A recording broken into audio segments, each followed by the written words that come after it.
నమస్కారం మిత్రులారా. నేను మామిడికాయలు 3 పద్ధతుల్లో పండించినటువంటి విధానం, మాగబెట్టినటువంటి విధానం వీడియో రూపంలో చూపెట్టేటువంటి ప్రయత్నం చేస్తాను మిత్రులారా. మాకు 2 బంగినపల్లి జాతికి చెందినటువంటి మామిడికాయల చెట్లు ఉన్నాయన్నమాట. ఎప్పుడో 20 సంవత్సరాల క్రితం వేసినటువంటి చెట్లు అనమాట. ప్రతి సంవత్సరం మంచినే కాస్తాయి. ఈ సంవత్సరం కూడా మంచినే కాసినాయి. కాయలన్నీ ఒక సైజుకు రాగానే ఆ చెట్లకు ఉన్నటువంటి కాయలను గత వారంలో ఉన్నటువంటి బుధవారాన్ని ఎంచుకొని ఆ రోజు ఆ చెట్లకు ఉన్నటువంటి కాయలను అయితే మొత్తం తెంచడం జరిగింది మిత్రులారా. ఆ తెంచినటువంటి కాయలను మా వ్యవసాయ క్షేత్రంలో మా ఫామ్లో ఉన్నటువంటి రూమ్లో తీసుకొని మొత్తం కింద పరుచుకోవడం జరిగింది. ఆ పరుచుకున్నటువంటి కాయలను సొనను నీట్గా తుడుచుకున్న తర్వాత దాంట్లో గ్రేడింగ్ విధానం చేయడం జరిగింది. గ్రేడింగ్ విధానం అంటే మంచిగా సైజుగా ఉన్నటువంటి కాయలను ఒక 90 కాయలను అయితే సెలెక్ట్ చేసుకోవడం జరిగింది మిత్రులారా. 90 కాయలను 30 3 ట్రేల్లో 3 విధానాల ద్వారా పండించినటువంటి మాగబెట్టినటువంటి పండ్లు మీకు చూపెట్టేటువంటి ప్రయత్నం మిత్రులారా. 3 ట్రేలు నీట్గా తీసుకోవడం జరిగింది. ఒక కోచినటువంటి వరిగడ్డి ఏదైతే ఉందో అడుగున పరుచుకొని మేము సెలెక్ట్ చేసుకున్నటువంటి గ్రేడింగ్ చేసినటువంటి మంచి పాకానికి వచ్చినటువంటి కాయలను ఒక్కొక్క ట్రేలో సమానంగా 30 కాయలు పోసుకోవడం అయితే జరిగింది. ఒక ట్రేలో ఇథైలిన్ రైపెనింగ్ ద్వారా 3 ప్యాకెట్లు దాంట్లో వేసి ఇప్పుడైతే చాలా వరకు మామిడి తోటలు మామిడి పండ్లు ఉన్నటువంటి వారైతే ఇథైలిన్ రైపెనింగ్ ద్వారా మాగబెడుతున్నారు, పండబెడుతున్నారు. అదొక విధానం పాటించినమాట. ఆ ట్రేలో 3 ప్యాకెట్లు అక్కడ ఒక మూలకు అక్కడ ఒక మూలకు పెట్టి ఆ పైన గడ్డిని పరుచుకొని మొత్తం సీల్ చేసుకొని ఒక కేబుల్ వైర్ కట్టుకొని మా ఫామ్లో పైన ఉన్నటువంటి 2 రూముల్లో ఒక రూమ్ సెలెక్ట్ చేసుకొని ఒక మూలకైతే దీన్ని పైన కట్టడం అయితే వేలాడదీయడం జరిగింది మిత్రులారా. ఇక దాంట్లో గాలి పోకుండా గడ్డి అయితే పరిచినాం. ఇంకో ట్రేలో 30 కాయలు మంచిగా గ్రేడింగ్ చేసినటువంటి కాయలు కూడా అన్ని సేమ్ గ్రేడింగ్ చేసినటువంటి కాయలు పోసుకొని దీంట్లో కూడా పైన వరిగడ్డి పెట్టుకొని మళ్ళీ ఒక ఇనుప బొంగుకి అయితే కేబుల్ వైర్స్ అయితే కట్టడం జరిగింది మిత్రులారా. దాంట్లో మాత్రం ఏం ప్యాకెట్లు పెట్టలేదు, ఏ విధంగా పెట్టలేదు అనమాట.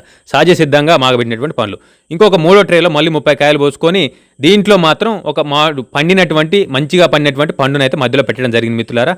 ఈ విధంగా 3 ట్రేలను 2 రూముల్లో అయితే ఒక్కొక్క మూలకైతే పెట్టడం జరిగింది.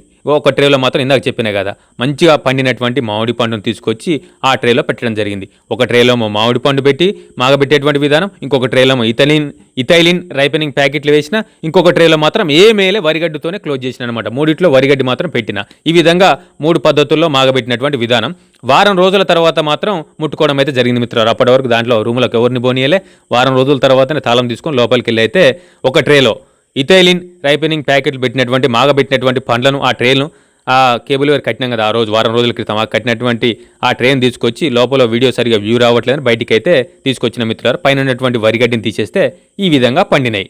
ఆ ప్యాకెట్లు వేసినటువంటి ట్రే ఆ విధానంలో ఉన్నటువంటి పండ్లు అనమాట. ఆ మాగబెట్టినటువంటి విధానంలో సగం పండినాయి, సగం పండలేదు. పండినటువంటి పండ్లు కలర్ అయితే మంచిగా వచ్చినాయి మిత్రులారా. ఆ తీసినటువంటి అప్పుడు వేసినటువంటి ప్యాకెట్ని అయితే పక్కకు పెట్టడం జరిగింది మిత్రులారా. అవి మొత్తం పరిశీలించగా దాంట్లో 2 కాయలు ఖరాబ్ అయినాయి. ఏ విధంగా అంటే ఆ సోన సరిగా అంటడం వలన ఒక కింద పడి దెబ్బలు తాగడం వలన 2 మామిడికాయలు అయితే ఖరాబ్ అయ్యాయి మిత్రులారు. ఈ విధంగా అయితే పండినాయి. ఇక లోపలికి వెళ్ళి 2వ విధానం ద్వారా మాగబెట్టినటువంటి పండ్లు ఏవైతే ఉన్నాయో ఓన్లీ వరిగడ్డి మాత్రం క్లోజ్ చేసిన అనమాట. అన్నింటిలో వరిగడ్డి వేసిన, దీంట్లో ఏం వేయలేనమాట. ఒక ప్యాకెట్ పెట్టలేదు, ఒక మామిడి పండు వేయలేదు. సహజ సిద్ధంగా ఒక ట్రేలో మాత్రం పండించిన అనమాట. చూడండి దాని మీద ఉన్నటువంటి గడ్డి తీసిన తర్వాత ఈ విధంగా దీంట్లో మాత్రం చాలా వరకు మంచిగా పండినాయి. చాలా కలర్ కూడా ఉన్నాయి మిత్రులారు. చూడండి మీకు జూమ్ చూపెట్టేటువంటి ప్రయత్నం చేస్తే చూడండి మంచిగా సహజ సిద్ధంగా ట్రేలో పెట్టినటువంటి గడ్డి ద్వారా మాగబెట్టినటువంటి పండ్లు అనమాట. ఇది 2వ విధానం అనమాట. చూడండి మంచిగా పండినాయి. 70 నుంచి 75% వరకు అయితే ట్రేలో వేసినటువంటి పండ్లు అయితే పండినాయి మిత్రులారా. 3 ట్రేల్లో అన్ని సేమ్ కాయలే, సేమ్ సైజు కాయలే అనమాట.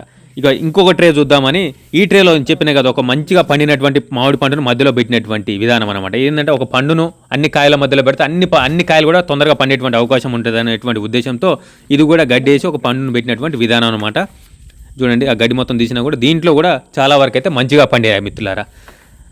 దీంట్లో కూడా 50 to 60% అయితే మామిడి పండ్లు పండినాయి. దీంట్లో కూడా మంచిగా అన్నిటికీ కలర్ అయితే వచ్చినాయి మిత్రులారా. మంచిగా పక్వానికి మంచిగా పాకానికి వస్తే ఖచ్చితంగా ఆటోమేటిక్గా అవే పండుతాయి, అవే మంచి కలర్ వస్తాయి, అవే మంచి టేస్ట్గా ఉంటాయి మిత్రులారా. ఈ విధంగా గడ్డి వేసి 3 విధాల్లో పండించినటువంటి పండ్లు ఒక ట్రేలో 50 నుంచి 60% మామిడి పండు వేసినటువంటి ఆ ట్రేలు ఈ విధంగా పండి అనమాట. ఈ ట్రేనేమో ఏం వేయకుండా సహజ సిద్ధంగా అనమాట, ఇంకా సహజ సిద్ధంగా. దీంట్లో మాత్రం ఇథైలిన్ రైపెనింగ్ ద్వారా పండించిన ఆ ప్యాకెట్లు వేసినటువంటి ఈ ట్రేలో ఉన్నటువంటి పండ్లు మిత్రులారా. ఈ 3 ట్రేలలో 2 సహజ సిద్ధంగా పండినటువంటి ట్రేలు అనమాట. ఇంట్లోనే ఎక్కువ శాతం 50 నుంచి 60, ఒక దాంట్లో 60 నుంచి 75% వరకు ఒక దాంట్లో మంచిగా పండాయి అనమాట. ఈ విధంగా అయితే 3 విధానాల్లో మాగబెట్టినటువంటి పండించినటువంటి పండ్లు మిత్రులారా. ఈ వీడియో కనుక మీకు నచ్చితే లైక్, షేర్, సబ్స్క్రైబ్ చేయండి.